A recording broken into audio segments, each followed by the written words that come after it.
and gentlemen. Welcome to the show. It's Movie Wire time. Oh, the Movie Wire. Bring the firing squad. Bill, Justin. Give the finger or laugh or smile. It's time to find out. No more waiting. So here we go. The Sultan of Cinema. The gumshoe of review. Here is Justin Henson. Let's start the show. Let's go. Welcome to the Movie Wire.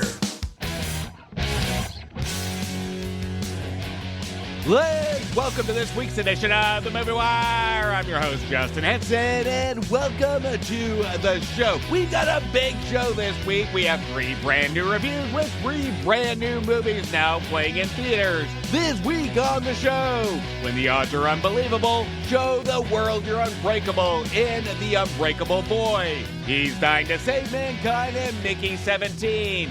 And finally, make every breath count in the incredible true story in Last Breath. We've got a lot to cover this week, so let's jump right in. Ready for my verdict? Let's get into it. Out of the windows to watch a roar and a bursting of flames. The Movie Wire Podcast. You need people like me. The Wire. And here we go. A young boy with both a rare brittle bone disease and autism transforms everyone around him with his joyous, funny, and life-affirming worldview. Based on a true story and adapted from the book by Susie Flory is The Unbreakable Boy. Hey, Ozman, are you sure that's the right hat for your first day? Don't be a goober, Daddy-o. Jessica is the best one. It's the Mountain Dew Code Red of hats. And the best part is the chicks dig it. Oh, do that. I'm Austin, but you can call me Ozman. Welcome back, everybody! I have a lizard named Marty and a killer hat collection. When I meet people, I tell them everything. Logan, this is Tyler. He said we can be best friends. All I have to do is shut up. Oh yeah, I'm also autistic. Autism presents itself in many different ways. It's a class for kids with special needs. They think that it's time, that it's only going to get worse. Earth to Austin. I think his brain's on another planet. Nope, my brain is right here in my head on Earth. This is not what I thought it was going to be like. Shoes on. Dad's late for work. Hey, whoa. Austin, what are you doing? I feel like I'm failing every day, and the harder I try, the worse I do. Honey, your mistakes don't define you. How you heal does. You've given up so much for this family, and you have never stopped fighting for us. Here's to one day at a time. Check out my sweet new board. Why are you such a jerk, man? Give it back. It's not, but you can borrow sometime. Why do you even want to be friends with him? Because he's sad. Here's a true fact. Sometimes a sad moment feels happy. And sometimes a happy moment feels sad. I don't always know why. That's just what it's like to be Austin. You're doing awesome, dude. Go on, get back out there. I can't. Sure you can. Watch this.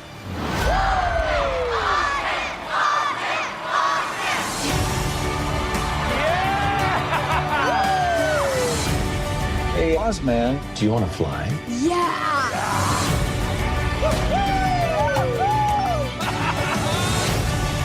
I wish I could enjoy anything as much as my son enjoys everything. Woohoo! Look, Dad, it's a dragon! Because Austin, every day can be the best day. Every moment, the best moment. This is the best day of my life! You just have to be able to see it. The Unbreakable Boy, with no doubt, will call to arms critics that point the finger at this film and call it out for dramatic fluff that aims to force an emotional reaction out of you, and base their criticism just off of that, with ignoring what this film truly is: unconditional love one has for a child, and how we make room in ourselves in a hidden part of our brain to store the worry, the pain, the fear of the unknown, to ensure our children can bring out the best in themselves. Numerous times on this show, I have talked about the intent when it comes to reviewing films and keeping in consideration the intent and vision of the filmmakers. The intent here from our writer Scott Lorette and our writer-director John Gunn are clearer on what it wants to be. But the problem some may have with this movie is with the marketing to show us that this is going to be a feel-good inspirational story. And to an extent, it does kind of do that, but it covers some darker topics. Even though the marketing for this movie gives us a little bit of a mislead, the film holistically makes up for it with topics and situations that add a real emotional and believability element to it, where it doesn't use a young boy with autism to lead to an emotional tear-jerking ending, but rather takes an ensemble of characters and put them in situations as a driver to hit a movie that will make you cry the entire film. Some happy tears, some sad tears, but the tears never really come from our main character Austin, who suffers from a rare bone disease where even tripping can break a bone. Along with that, Austin does have autism as well. What I admired about The Unbreakable Boy is it's in the title. Austin is never a driver to a negative emotional reaction. This is a movie that's about life. It's about parenting and using Austin as a vehicle of a different outlook on life that at times parents and adults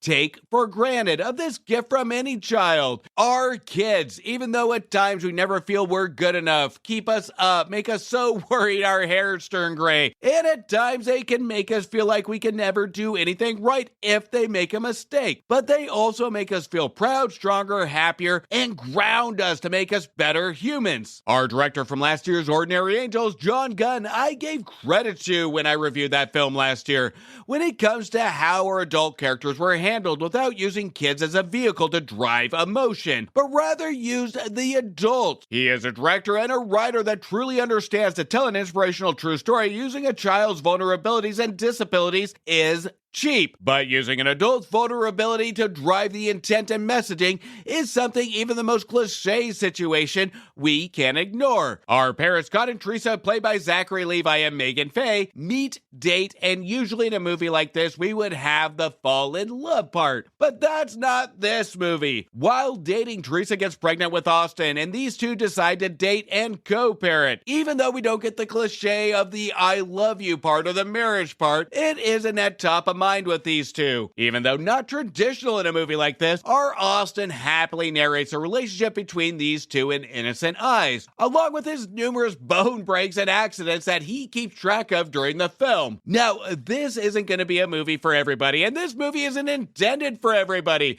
especially if you look at this movie thinking you're going to get a piece of inspirational fluff at the expense of a child. This is a movie that a child will lift you up in perspective, but also it is mainly a movie for parents. Now, while watching The Unbreakable Boy, it triggered a memory with me. I was reminded of a time where I was walking up the hill to pick up my daughter from the school bus when she was in kindergarten. She hops off the bus, sees me, and starts running at top speed towards me, yelling, "Hi, Dad!" That is until she trips and skids down that hard, hot sidewalk, face, knees, arms, and all. At that moment, my stomach sunk. I felt a stress. I felt a pain. I felt an automatic reaction to run to her to try and make sure everything was okay and to try to fix everything. And with her crying, I felt helpless as a parent. I felt guilty. Her physical pain turned into my emotional pain. Since then, she is now a teenager, and those new parents that think that pain ever goes away, it never does. The feeling from physical pain to emotional pain, that feeling never goes away with every part of physical pain or emotional pain, from bullies to breakups.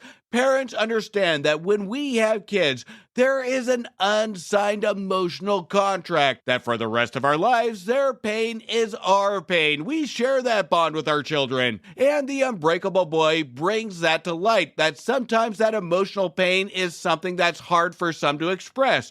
And some adults don't know how to deal with this new commitment. And it's understandable. It's a whole new set of emotions. Whether that's substance abuse, yelling into a pillow, crying, shutting down completely, to even cranking up the music and dancing our problems away. As adults, we still deal with our emotions in different ways, just as we did as kids. We just have a partner in crime on how to deal with these emotions. With every fall, trip, or accident that Austin faced in this movie, I also had a sense of relatability with these parents, not in their situation, but the situation of I can't imagine the strength these parents have to be in fear of what could happen to Austin with this rare bone disease. I was freaking out over a fall, a trip, and a scrape. These parents have to worry about what could happen to Austin on a daily basis. But as we've seen Bone Break number 9, these parents must have been in a rhythm and have a confidence in how they adapt and how they react to these accidents, how they react to how they show their emotion towards Austin. But then the movie goes into something that hurts more than any broken bone, the fear of emotional pain as Austin goes to middle school. We see some great examples here that may come across as cliche situation after cliche situation. But one thing the Unbreakable Boy tries to prove is even if a parent slips to emotional uncertainty, it's all about the fight to come back from it. Our parents Scott and Teresa, they're not perfect parents. Nobody is. Let's just get that out of the way. And that is what separates this from a lot of movies like this. These are human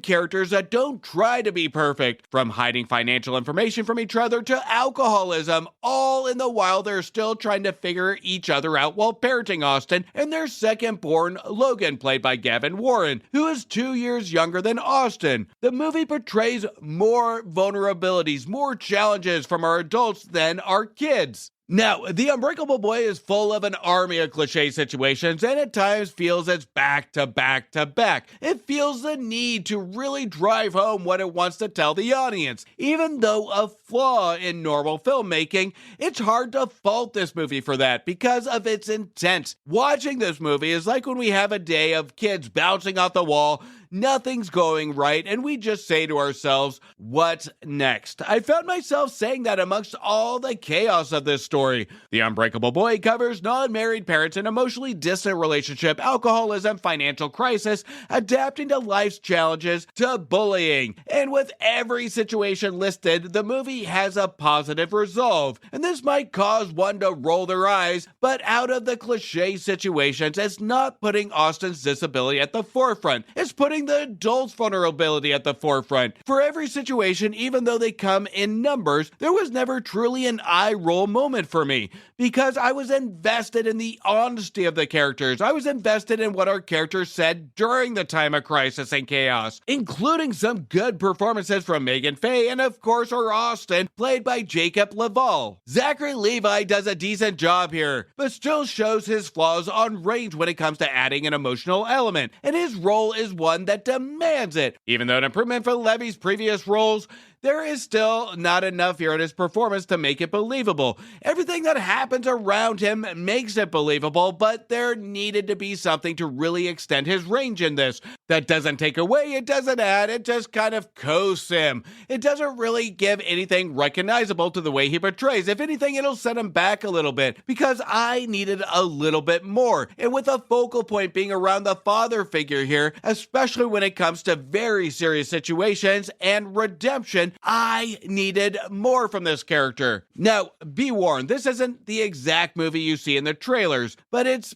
better than what I saw in the trailers. And like I said, it does cover some heavy topics surrounding our adults if you decide to take the kiddos. This is one of those movies that demands a discussion after the film, or even a pre-screen before if you plan on taking the kids. It is very easy to look at The Unbreakable Boy as yet another film that tries to turn a boy with a disability to a mere and emotional tear-jerking entertainment. But this adaptation turns the tides on that. It puts the adults and what parents go through as a real vulnerability, and our Unbreakable Boy is the true strength. This is a movie that for some parents in today's world may be too real and honest, from Scott and Teresa's relationship to the decisions we make as we journey through life. Again, this isn't going to be a movie for everybody, but its intent is to relate to adults and touch parents. This isn't a movie that you need to pull out the tissues at the end, but rather during the entire runtime with how it balances the cliche situations with relatable feels. And honestly, what this movie made me think that some may say that one or both of the parents are the rock of the family, but this one validates a statement that I've always said, is that the kids are the rock of the family. This is a movie that proves it. I'm giving The Unbreakable Boy 3 stars. Let's all go to the lobby. Let's all go to the lobby. Now, before we get into the rest of the show, make sure you check out my reviews for movies that just became available to buy, rent, or stream now. Now available on video cassette. Romance is dead in the surprising rom-com horror slasher film Hard Eyes that, just like love, you never know when you're going to fall in love. But I fell in love with Hard Eyes, receiving 3.5 stars. But he hasn't called me since. Missing. Cosmic force of hope and holiday cheer, last seen in the North Pole. This tagline should have been changed to Please Miss Red One. This is yet another vehicle for the same Dwayne Johnson character we have seen in every fucking movie. It's just with this one, nothing interesting happens around him. This was a lump of coal of the holidays, receiving 1.5 stars. In this house, there is a presence that took me by surprise in a supernatural movie that's emotional and thought-provoking, that doesn't feel the need to entertain with just scares, receiving 3.5 stars. You can't break up with your past, and only a couple months in, and it's so far the worst movie of the year. And it didn't just hurt, it was excruciating pain in Love Hurt, which received 1 star. The Ballad of a True Original, he defied everyone to change everything with 8 Oscar nominations, including Best Picture, is a complete unknown that received 3 stars. Y'all Need a Pilot? In the cliche recycled bald-headed thriller Flight Risk, which was a risk to your wallet, so wait for streaming, receiving 1.5 stars. Part Dog, Part Man, All Hero in Dog Man that I just reviewed. Maybe we need a hero to at least have family movies in theaters long enough to give an experience to kids. But anyway, Dog Man was hyperactive, but landed a great message for kids and adults, receiving 3 stars. Remember Who You Are in this follow-up to the 2019 CGI remake of The Lion King in Mufasa. That was an improvement, but still felt like a lazy storyline like another Lion King straight-to-video release, receiving 2.5 stars. Find someone made just for you in Companion that answered all my questions if I should get a sex robot. And for that, I thank this movie and give it 3.5 stars. The missing half star is for pure disappointment of not being able to get a sex robot. Fame makes monkeys of all of us and Better Man, and one of the most engaging and unique music biopics in recent memory, receiving 4 stars.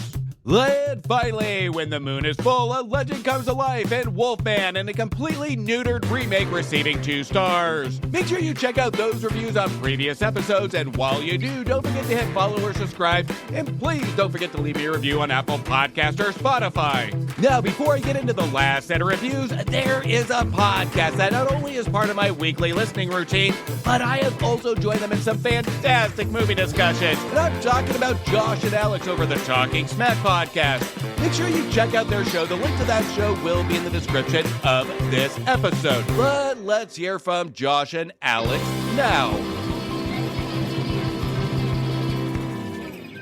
Hey Josh, I'm finally ready to do something fun every Wednesday. Alex, finally.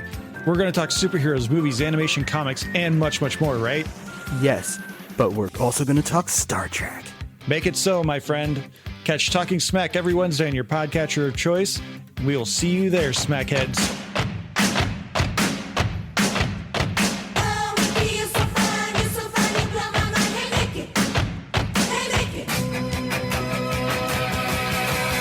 Mickey 17, known as an expendable, goes on a dangerous journey to colonize an ice planet in Mickey 17. Hi, Mickey. Are you experiencing any vertigo? I guess I am feeling a little dizzy. Oh, wow! Did you see that? I wouldn't be surprised if you're thinking at this point, what have I done? How lucky can one guy be? Nothing was working out, and I wanted to get off of Earth. You're applying to be an expendable? Yeah. You read through the whole application. Ain't that a kick in the head? Yeah, I should have read through it. Once you die, we'll print a new version of your body. They made me work my ass off on one mission after another. Every time you die, we learn something new, and humanity moves forward. Oh, man, he's alive. It's fine. My life is gonna be beautiful. Mickey, it's not looking very good for you. Yeah, no. I'm sure you're used to it by now, but What's it feel like to die? Even on my 17th go-around, I hate dying.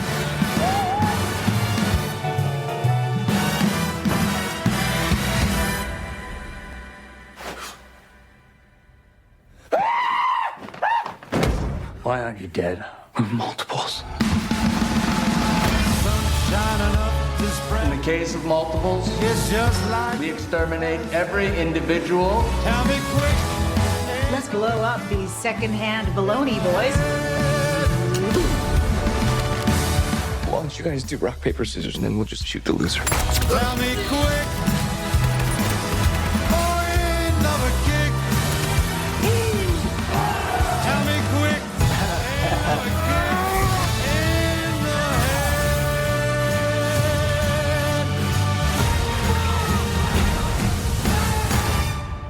I don't like you, but I'm you. I'm not you. I'm gonna kill you. Tell me quick. This is so exciting! In one of his newest movies since my favorite movie of 2019's Parasite comes Bong Joon-ho's new film Mickey 17, who wrote and directed this adaptation to Edward Ashton's novel. Bong Joon-ho is a master at taking a topic that appears surface level, but has a deeper message at a human level that challenges the viewer to put aside their views and opinions and look at his films with an open mind without bias. To a certain extent, he is a teacher trying to give a looking glass into a universal message of humanity through storytelling. Bong Joon-ho is a rare filmmaker that gives a viewer a lesson of critical thinking through a parable or a fable. Mickey 17 is no different when it comes to the attempt of messaging of Bong Joon-ho, just with a bigger budget. And this is where pure creativity is compromised when budgets get involved and has a danger of overpowering the vision. Mickey 17 is a film that tries to do multiple things at the same time while attempting to get political views, societal point of views, a moral lesson, a comedy, a sci-fi spectacle with an attempt at a clone orgy in the middle. I know, we have all thought about it or had that drunken conversation at the bar of would you have sex with yourself? But the difference here is when we have those conversations at a bar, there's some actual dialogue or even some memorable debate around it. Here we don't get any of that exploration of intrigue. Now, I know I use the most obvious example, but that's just one of the many topics and questions this movie brings to the table without exploration or an answer. It hovers many questions over our head and it leads to absolutely nothing but holes in the story. Maybe that is part of Bong Joon-ho's intent, is to hover unanswered questions over our head to make a political statement, that there really is no answer because our politics refuse to give us any true answers. If that was the case, then hovering questions shouldn't feel so sloppy in storytelling. But again, maybe that's Bong Joon-ho's message, is that our politics are really sloppy and treats the viewer as if we are watching a politician. Or maybe I'm reading into Bong Joon-ho's film too much, and that's a danger to expect a message of society when the man just wants to make a Robert Pattinson sci-fi flick and wants everybody to leave him the fuck alone. But the inserted political pieces of symbolism is hard to avoid, from Red Hat supporters to attempt at a subtle Trump-inspired portrayal of Kenneth Marshall, played by Mark Ruffalo, the leader of an expedition to inhabit a planet called Niflheim. Alongside our leader Marshall, we have wife Yelfa, played by Toni Collette. Now, from loss of words, confusion, random pointing, loss of train of thought, and some direction from his wife Yelfa, there are some optics here that you can pinpoint different inspirations from multiple political figures that inspired this character. There are certain mannerisms that Ruffalo actually inserts into this portrayal, and I think this is Bong Joon-ho's way of telling us this isn't about party, it's about how society reacts to politics, who's on TV, who's speaking the loudest, who is actually giving a promise that we can relate to. I think this is something that's going to be missed by the end of the movie, is that we can easily look at the surface level between the politics. Of course, this movie is all going to be for interpretation. Everybody's going to inhabit it a different way. But again, Bong Joon-ho is no writer or director of the obvious, and he never stays at a mere surface level using characters or his messaging in his storytelling. Kenneth Marshall instigates a program that on Earth is controversial and banned on Earth, where it involves human printing. So Marshall brings it into space, where a person can copy oneself, or in this case, via Marshall's instructions, have as a human test to test the planet's environment, radiation, new drugs, or just dangerous missions. And these clones are called the Expendables, and this is our character Mickey, played by Robert Pattinson, who attempts to open up a macaroon shop with money from a violent loan shark, and of course it fails. So out of desperation and the fear of being killed, he desperately signs up to something he doesn't understand, which is to be an expendable, where he has to die numerous times, approximately 60 times to become Mickey 17. And with Mickey's assumption of his death, a Mickey 18 is made. This leads into some subtopics and plots that really don't lead into anything or lead to an emotional element the movie is aiming for by the time it gets to the climax. It just feels like filler or just a mere vehicle to set up the climax that had much more interesting things that could have been inserted. In any case, as we look at this at mere storytelling level, and this is where Mickey 17 really falls, it tries to do too much, and in the meanwhile, it leaves all the intriguing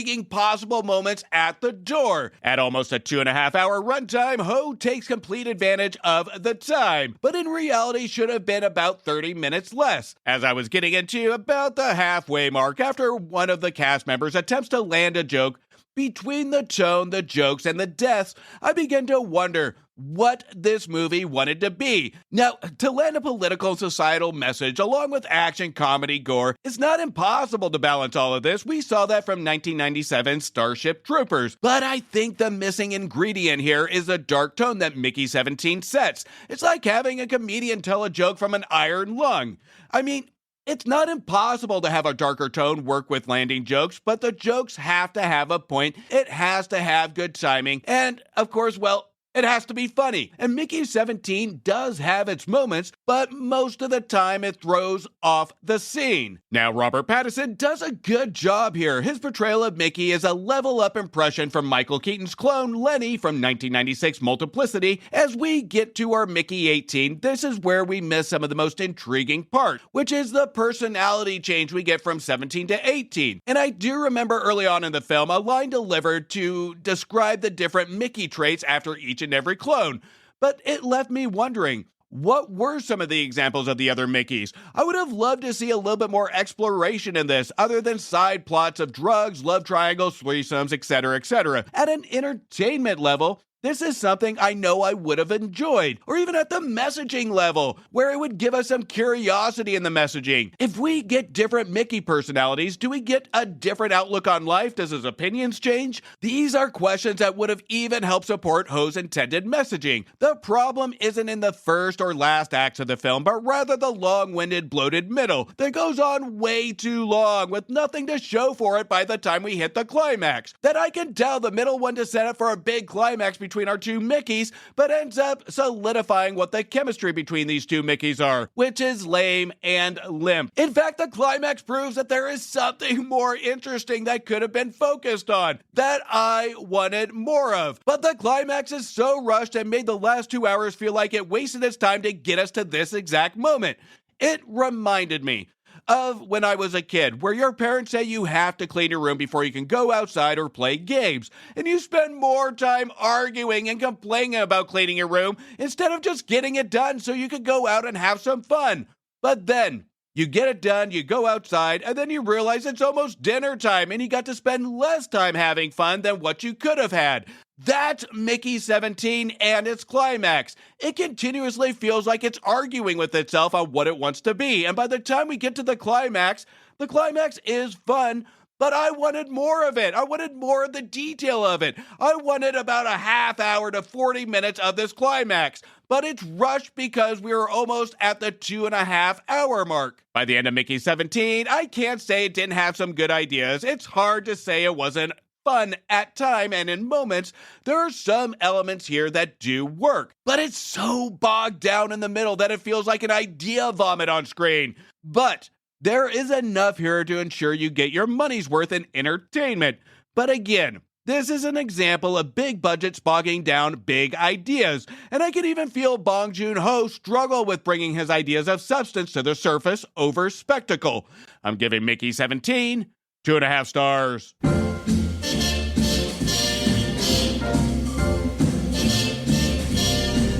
Somewhere beyond the sea, somewhere waiting for me.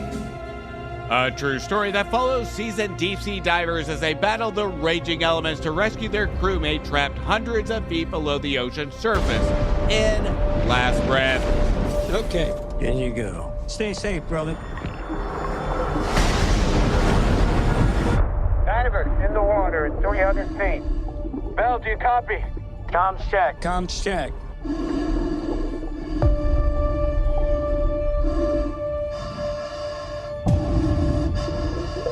Slow your breathing down for me, okay? You're pushing too hard. Copy. We're on the job now. Keep the focus where it needs to be. Diver 1. Begin equalization. Trying one of my magic.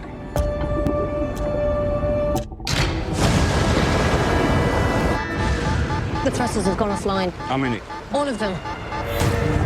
Ship's moving. Get out of there. Right now. Copy that. A smack. There is no more slack. That's everything I've got. The ship's not drifting. This has become an icon. That's never gonna hold. Chris, on me. What happens now? Your umbilical. It's gonna snap. I will come back for you, but you have to get yourself back to the top. I can't rescue you if I can't find you. Understand? Just make sure I'm like them. Where's our power? Dead in the water. We're drifting out of control. How much gas does he have left? Not enough. We're gonna be too late. It's a body recovery now. No, it's not. I'm not losing a diver today.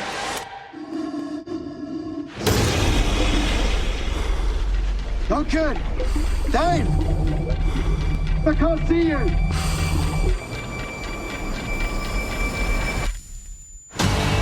I got an idea.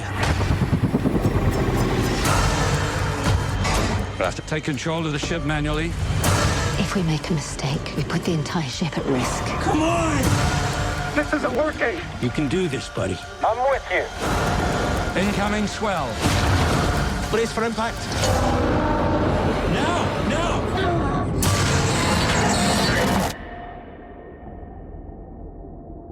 Chris! Diver! Where are you?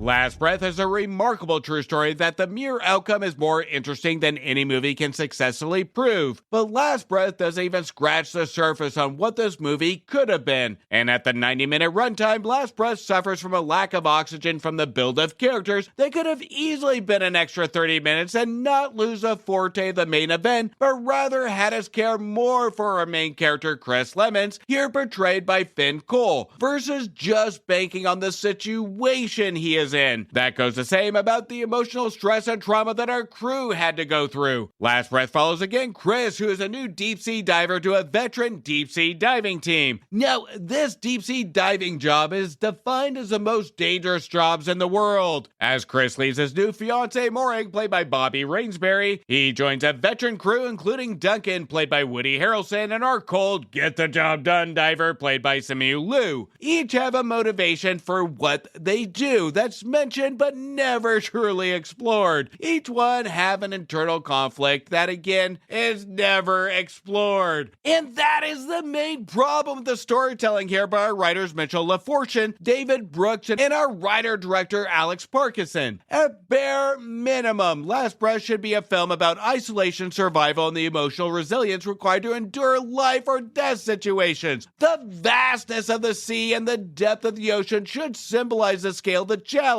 that Chris Lemon faces. I was waiting on mere touches that emphasizes how small and vulnerable humans can feel in comparison to the power of the natural world. The claustrophobic underwater setting is too underwhelming to properly create an atmosphere where every second feels stretched out and every decision made carries heavy consequences. Here we can feel the clock ticking on Chris's life, but I felt my natural human sympathy and fear of seclusion added to this naturally without the filmmaking filmmakers help. Our filmmakers want to get straight to the secluded, nail-biting situation as fast as they can, but forget it's all about the build. To the point I was reminded of the film The Perfect Storm, where it respected the characters and the build to the main tragic event to have the viewer really connect and learn something about these characters.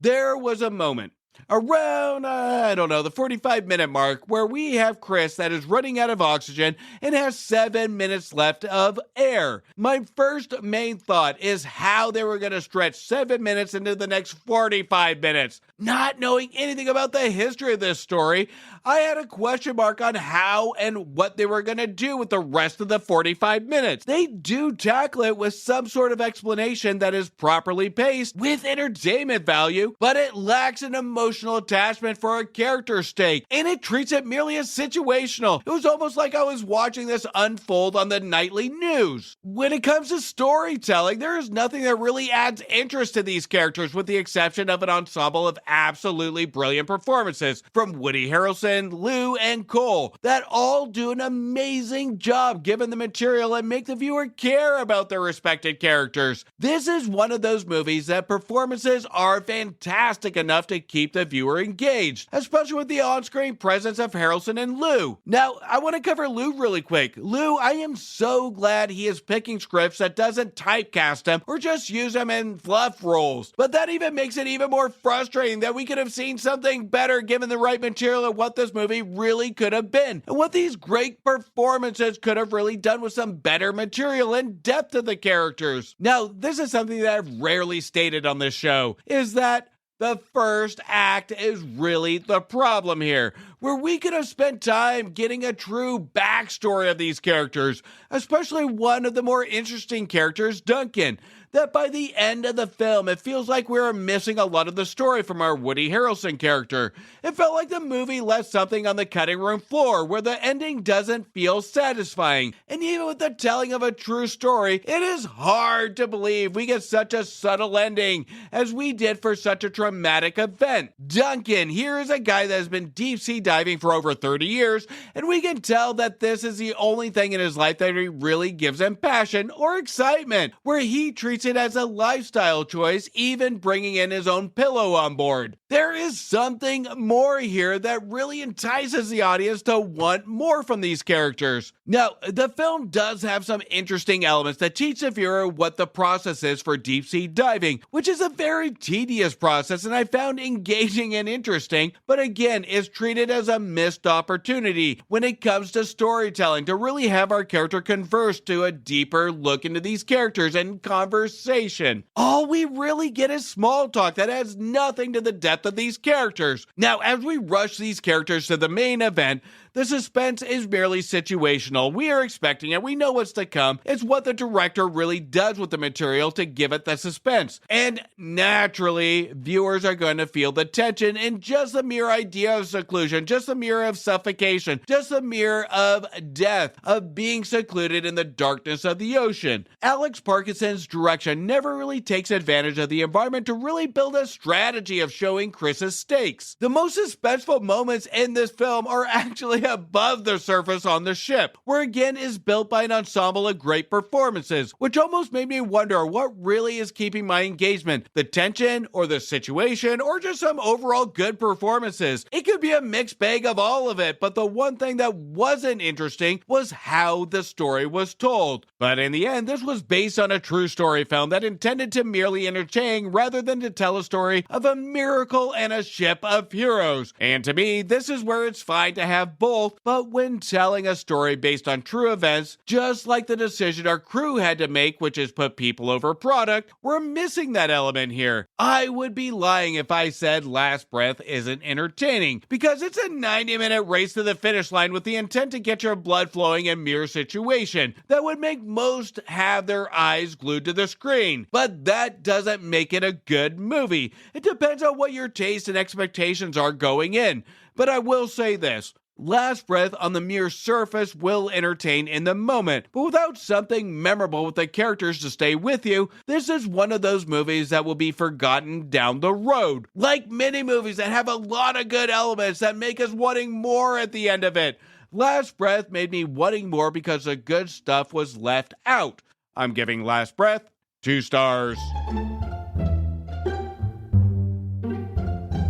And that's a cut on this week's edition of The Movie Wire. I want to thank you for listening and thank you for your support. You can also show support by following me on Instagram, Blue Sky, X, Thread, Facebook, TikTok, YouTube, and Letterboxd at Movie Wire Show. And please don't forget to leave a review on Apple Podcasts or Spotify. And if you haven't yet checked out the Cult-Worthy Cinema Podcast and the Movie Wire's crossover show, Back to the Balcony, make sure you do. Again, the link of that show will be in the description of this episode. Until next week, do me a favor. Make sure you stay for after the credits to show the respect to those that put their blood, sweat, and tears into making a feature film and support your local movie theaters.